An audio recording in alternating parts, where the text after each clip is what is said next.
I don't think I've ever before seen a documentary film as powerful as For Sama.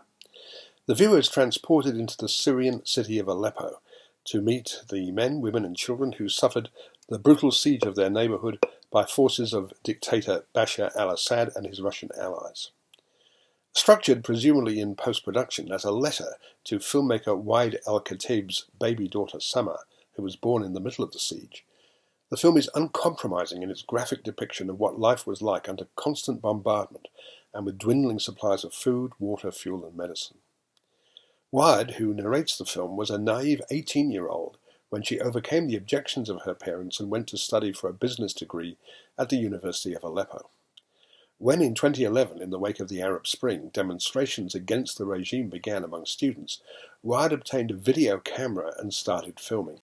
Over the next 5 years, Waid continued to film, usually under the most dangerous circumstances. There are, to be sure, moments of peace in this horror, but such pleasures are short-lived as bombs and shells and bullets shatter the neighbourhood. It goes without saying that this form of cinema on the run will not always look visually appealing. Scenes in which Waid, still filming, races towards shelter represent handheld camera work at its most basic. But this is the real deal. It's not phony, and it places the viewer in the middle of the conflict. And against the odds, some of the images are strangely beautiful.